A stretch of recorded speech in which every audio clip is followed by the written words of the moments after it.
Boa tarde, tudo bem com vocês? Eu aqui na companhia do meu filho Vitor, e eu ia dizer quase que eu falei do meu filho Jean Lourusso, também dá na mesma porque ele é um filho do coração. Eu aqui na companhia do Vitor e junto ao Jean, que está aqui operando para levar a vocês um programa sobre espiritualidade. E a gente vai falar sobre, vou tentar falar sobre muita informação sobre isso de acordo com os e-mails que vocês me mandam. Eu seleciono as perguntas que são às vezes que tem mais repetição e trago para o programa então todo domingo, sempre explicando e orientando sobre espiritualidade. Então, se você não me conhece, se é a primeira vez que você está vendo, eu sou a Mônica Bonfilho, eu sou uma espiritualista, já estudo e ensino, sou professora de espiritualidade há 38 anos, tenho os livros publicados, faço programa aqui na Rádio Mundial e também sou astróloga. Então, vamos começar. Primeira pergunta que fizeram para mim é assim, Mônica, o que a espiritualidade fala sobre o homossexualismo, ou ser lésbica, ser uma pessoa que gosta, uma mulher que gosta de uma outra mulher, ou um homem que gosta de um outro homem? Para a espiritualidade, para nós que estamos inseridos na espiritualidade, no espiritismo, em outras religiões voltadas mais para essa questão mais espiritual, é absolutamente normal.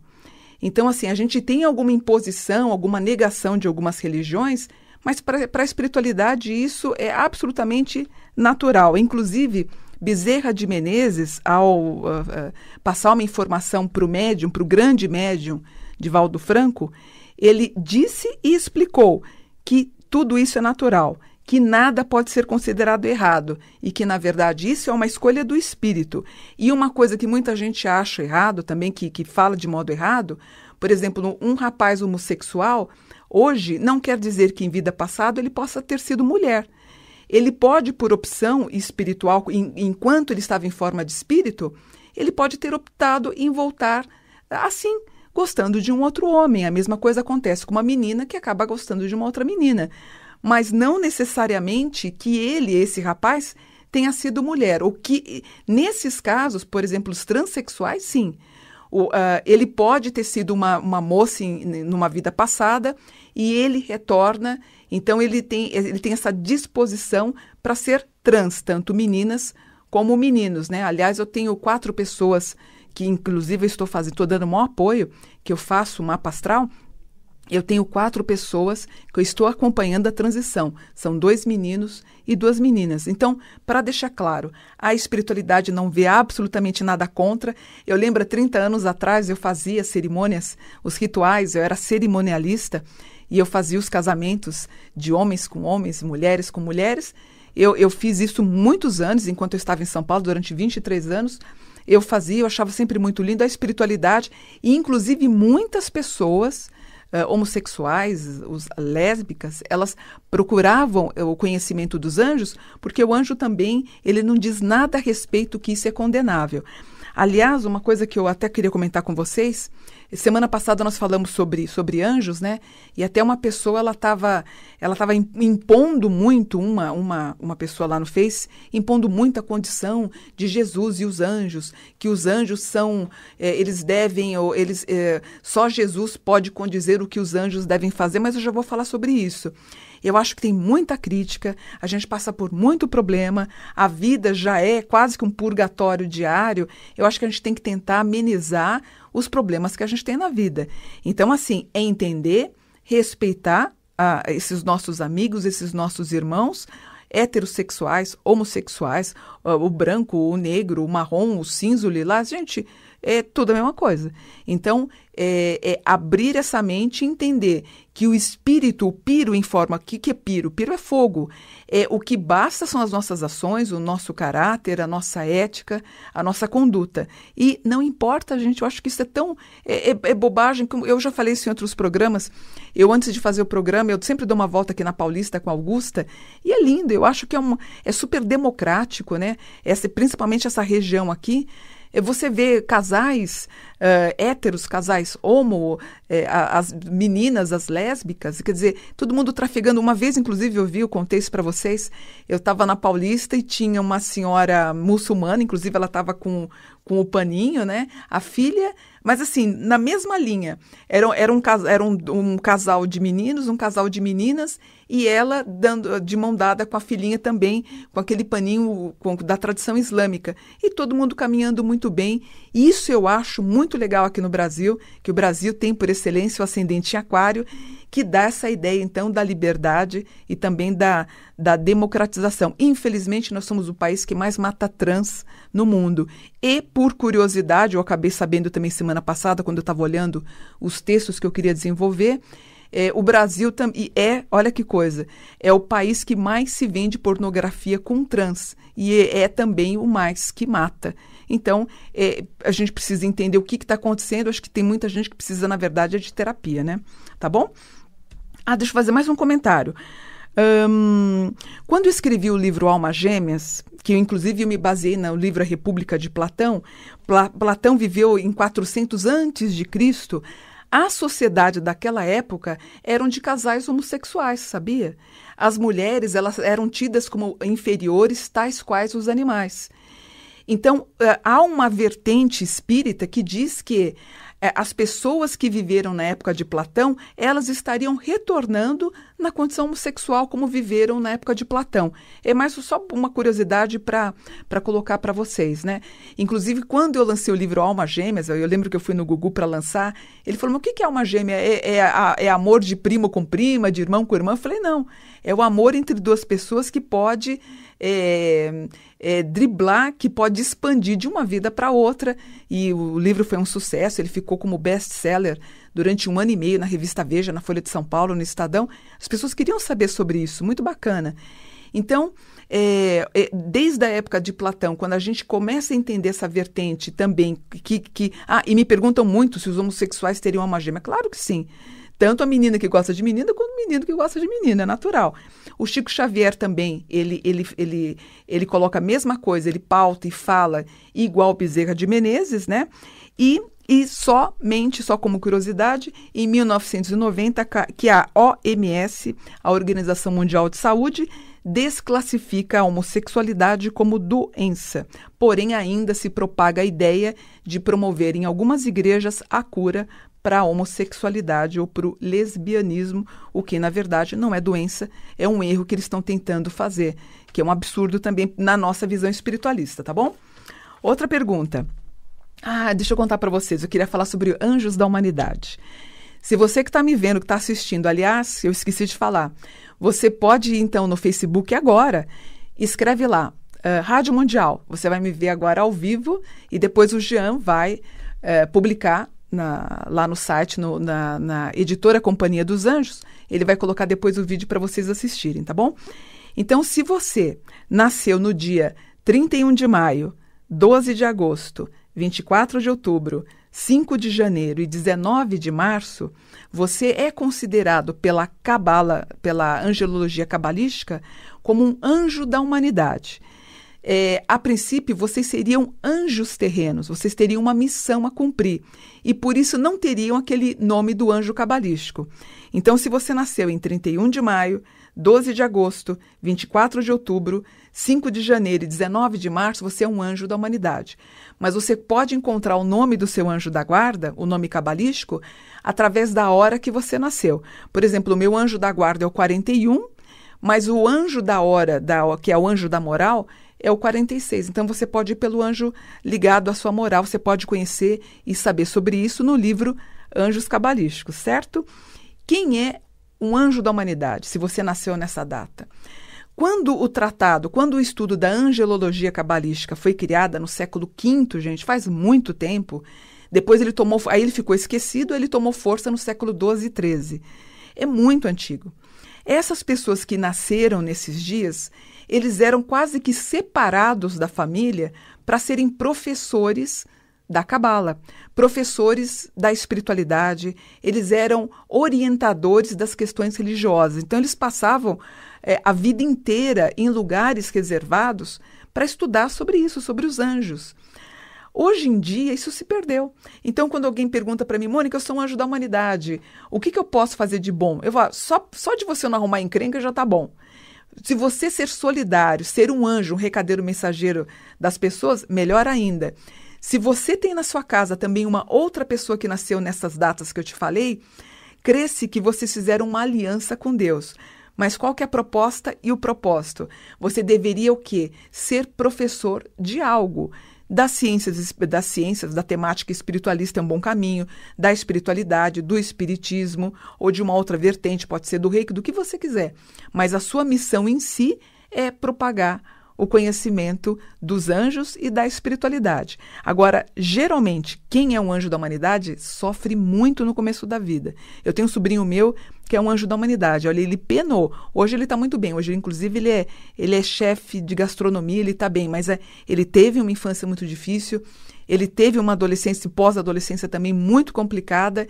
E quando eu pergunto na sala de aula quem é um anjo da humanidade, a pessoa levanta, ela já abaixa a cabeça, querendo dizer, é uma honra ser um anjo da humanidade, porém é muito difícil. Ou seja, você tem que entender que você veio para dar aula sobre alguma informação, tanto no mundo espiritual ou no mundo mundano, no mundo material. Tá bem, certo? Outra pergunta. Eu tenho sentido nos meus mapas de um ano para cá, um ano e meio para cá, um aspecto que tem apresentado muito no meu mapa é um grau chamado Libra 29. O que é Libra 29? Primeiro, eu já sei que ou o meu cliente está pensando em fazer vasectomia, ou, na verdade, ele tem uma certa preguiça de namorar. Você fala, Mônica, como assim? E eu acho que está acontecendo uma tendência mundial das pessoas cada vez mais fazerem menos amor. E eu vi um documentário na Globo News, inclusive o locutor, o Pedro Bial, ele faz a locução. Na Ásia, a cada dia, cada vez mais, os casais japoneses eles estão deixando de namorar suas esposas e seus esposos estão partindo mais para uma convivência quase de uma irmandade. Isso eu estou sentindo que está começando a acontecer no Brasil de um ano e meio para cá. Aí eu te pergunto, isso é ruim ou isso é bom? Depende do casal. Então eu tenho algumas mulheres que reclamam, ou os homens também, porque as mulheres de repente não estão querendo nada. E aí eu lembrei que na década de 90 eu dava curso, ministrava curso. Eu fiz 10 anos de curso de aulas de Tantra. Tanto que eu atendi uma senhora na sexta-feira, ela super bonita, muito jovial, com 65 anos, cabeleireira maravilhosa, uma pessoa muito inteligente, muito forte, né? E eu fazer um comentário também. Toda pessoa que depende da parte financeira diária para poder viver, se alimentar e tudo mais, ela consegue ter uma vida mais forte, ela fica com um padrão, nada muda, nada cai, interessante. E eu sinto que há um dificultador as pessoas que têm aposentadoria, recebem pensão do pai, alguma coisa assim, aquelas pessoas que saem pouco, que não precisam defender o pão de cada dia, eu sinto um declínio maior. E as pessoas que têm todo dia, que têm que ganhar o pão de cada dia, elas têm um vigor. E essa senhora, essa moça, essa querida, ela falou, meu marido inclusive fez o curso de Tantra com você na década de 90. E o Tantra, o que fala? Ele diz o seguinte, que o ato sexual, a finalização do ato sexual, ele não precisa ser feito com tanta frequência. O Tantra, ele celebra a vida, né? O Tantra, ele fala dos aspectos físicos, o aspecto físico-mental e espiritual. Ou seja, o Tantra, ele vai mais para o toque do que o ato sexual em si. Então, eu acho que o mundo está indo por um caminho que se cobra o parceiro ou a parceira para ter uma noite super dinâmica, super louca e tal, e de repente o aspecto do Tantra que visa mais a parte espiritual é uma coisa mais tranquila, é mais voltada para o toque. Então eu queria que vocês refletissem também que de repente o Tantra não se importa nessa finalização. O Tantra, ele estuda desde você tomar um copo d'água, a roupa que você veste, a comida que você come, e você vai celebrando todo dia a tua união com o seu parceiro, com a tua parceira. A relação sexual ela não pode ser um martírio, ela não pode ser uma coisa que canse o outro, que deixe o outro irritado, né? Tanto que eu falo também nas palestras que nós ficamos mais tempo na vertical do que na horizontal. E outra coisa para os casais que estão me ouvindo, acredita-se, por questões biológicas, fisiológicas, genéticas, enfim, tudo que você imaginar, que os casais eles têm um pique para namorar até 2 anos e meio, 3 anos depois que se casam, ou depois que começam a namorarem. Depois disso, começa a haver, não é que há um esfriamento, mas vai havendo um equilíbrio, vai havendo uma harmonia onde predomina o amor como se fosse de irmãos. Então, não se sinta mal se você não tiver vontade de namorar sua esposa. Aí a esposa fica encucada, encafifada, achando que o marido está traindo. Eu faço atendimentos para maridos, para as mulheres. Quando eu escuto a versão dele, eu sei, eu vejo no mapa que ele não tem outra pessoa, mas ele não tem vontade. Então, nada pode ser obrigado. O Tantra não obriga ninguém a nada. Mas quem estiver interessado, procura no Google o Tantra. O Tantra prioriza mais o toque, a massagem. O Tantra prioriza muito a massagem. É uma coisa mais amiga de brincadeira do que necessariamente, por fim, a relação sexual, tá bom? Lembrando que nós temos as almas gêmeas, né? Quando há compatibilidade entre a união sexual e o bom convívio. As almas irmãs são pessoas que não têm a questão do sexo. Geralmente pode ser um irmão teu, uma irmã, são almas companheiras, mesmo um amigo ou uma amiga sua. A gente tem as almas kármicas, que tem aquele calor da sexualidade e muitas vezes acaba dando mal. Eu tenho muita cliente minha que acaba se apaixonando por uma pessoa sexualmente e na vida normal acabou não tendo afinidade. E ela, na verdade, eu acho que há uma confusão entre o amor sexual e o amor normal. E isso acaba implicando em problemas de possessão, do karma. Tanto que o Tantra explica o seguinte: quando você mantém uma relação sexual com alguém, você adquire o karma daquela pessoa. Portanto, veja bem com quem você está saindo e com quem você está se deitando. Outra coisa que o Tantra também ele prioriza, quando você for manter uma relação sexual com uma mulher, não a tenha quando a mulher estiver no ciclo menstrual, porque você adquire com mais força o karma dessa mulher. É curioso, mas como curiosidade, a filosofia do Tantra, muito bonito. Há milênios existe essa filosofia. Eu estudei, dei aula, inclusive as pessoas confundem muito com pornografia, que não tem nada a ver. O Tantra prioriza a harmonização dos casais e como é que eles podem se encontrar e ter uma vida mais feliz. E geralmente eu encontro alguma questão relacionada a problema entre os casais de sexo, geralmente quando no mapa aparece o grau Libra 29. Muito bem. Vamos para outra pergunta. Tem uma pergunta aqui bem interessante. Ó. Uma pessoa perguntou assim para mim: Mônica, o que você acha da cremação? Eu, particularmente, gosto da cremação, dos ritos de cremação. Não sou muito familiarizada com ir ao cemitério para fazer o culto aos ossos, né? Os meus pais, sim, eu acompanhei, os tios, eu acompanhei eles indo nos cemitérios. Mas, assim, eu sou mais adepta, segundo a espiritualidade, da cremação. O que é cremação? A cremação indica que eu quero acabar com um corpo e cujo fim vai ser, então, as cinzas.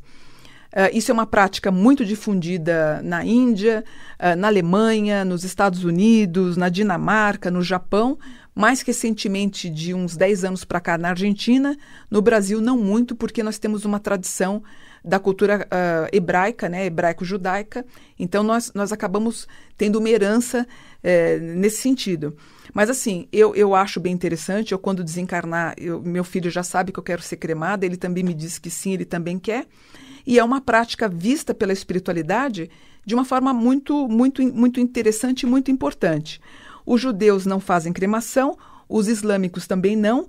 E, se você não sabia, os católicos também podem cremar. É uma prática aceita desde 1963, só que para o catolicismo você teria que levar suas cinzas e enterrar as cinzas no cemitério. Já a espiritualidade em si aceita a cremação e muita gente me pergunta se isso faz mal para o espírito, se o espírito sofreria. O espírito não sofre nada, gente. Ele já começa a fazer uma transição minutos antes de você desencarnar, ele vai se desligando, ele assiste a forma como você vai desencarnar, ele vai para outro plano, para ele tanto faz ser cremado ou ser enterrado. Eu, particularmente, eu não tenho afinidade nenhuma com questões de cemitério. Para mim é o culto aos ossos, não gosto, é uma coisa que desde pequena nunca gostei.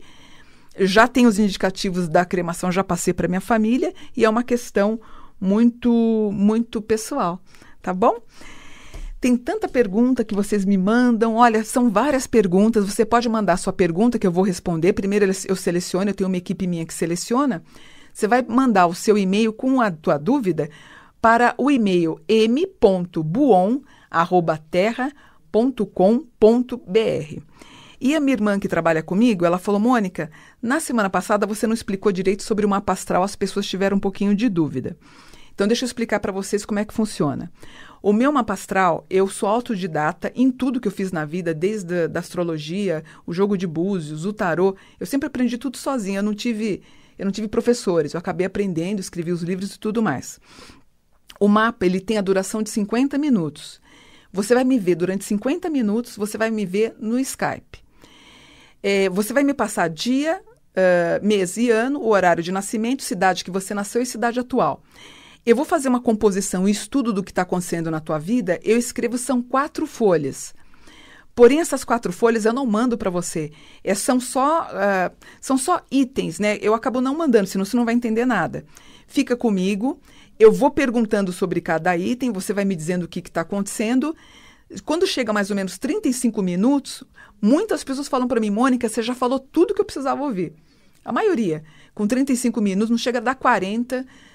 Aí eu vou para o tarô para tirar a última dúvida e finalizo com 50 minutos. Então, você precisa ter o Skype, porque eu não faço por telefone, não respondo por e-mail. E por Skype eu falo como eu estou falando aqui na rádio. Você vai me ver, vai gravar no seu celular. Geralmente as pessoas estão no quarto dela, na sala, elas estão me vendo, ficamos conversando. É sempre maravilhoso, é uma experiência muito, muito bacana. Eu acho assim, sem falsa modéstia ou com falsa modéstia ou não, mas assim, o meu trabalho é muito bom, responde tudo o que você quer saber, você tem margem para perguntar tudo o que você quer saber. Então, você não recebe nada por escrito, nós ficamos ao vivo 50 minutos, você pode fazer o pagamento no site, você pode parcelar inclusive em 10 vezes e é um investimento muito útil para você está com dúvida se você vai ficar com aquele namorado ou não. De cara eu já falo sim ou não. Às vezes tem coisas tão complexas amarradas e você fica com a pessoa, por mais tumultuado que esteja. Ou o contrário, eu falo não, você não vai ficar com ele. Você vai retornar com o antigo, dou a característica do rapaz ou da menina, enfim. E dou a característica de quem você vai ficar, a profissão que você vai abraçar, qual é a sua melhor vocação, se você vai para o exterior, se você não vai, o que você vai se dar bem, como é que está pai e mãe. E na minha consulta eu aproveito e vejo o mapa também, eu consigo ver na hora o mapa dos seus filhos ou da tua esposa, eu dou uma geral, vejo a missão de vida, vejo vidas passadas também, e eu falo muito rápido, então você vai ter aí muita informação em 50 minutos, tá? Se você quiser ter mais informações, você pode ir no site, que é o www.companhiadosanjos.com.br ou dar uma ligadinha de segunda a sexta, das 9 ao meio-dia, e depois da 1h30, 2 até umas 5h30, 6 horas. Você vai ligar no 011 4708 1950. E eu não estou em São Paulo. Eu estou entre São Roque e Sorocaba. Eu moro numa casa, numa reserva florestal de difícil acesso, por isso que eu não abro para presencial. Então, basta você ter um Skype. No seu celular, você vai na loja e pede o Skype, é um acessório, é um aplicativo, é um aplicativo gratuito, baixa. Se você não entende nada dessa tecnologia, pede para sua filha, para o seu filho, para o seu marido, para sua esposa, você baixa e na hora você vai me ver ao vivo. Aí é bacana porque no final da consulta é o marido que passa a dar tchau para mim, é o filho que passa a dar um oi, a gente senta, conversa, é super bacana. Vale a pena sim você conferir, é uma ferramenta muito importante de autoconhecimento, tá bom? Acho que eu falei tudo, lembrando que os livros estão à venda na Saraiva e qualquer coisa você liga pra gente no 011 4708 1950, tá bom? Semana que vem eu volto para mais um programa Mônica Bonfilho, falando sobre temas espiritualistas. Eu espero você, então, domingo que vem, para mais um programa. Namastê, gratidão. Até domingo que vem. Fiquem com Deus. Obrigada.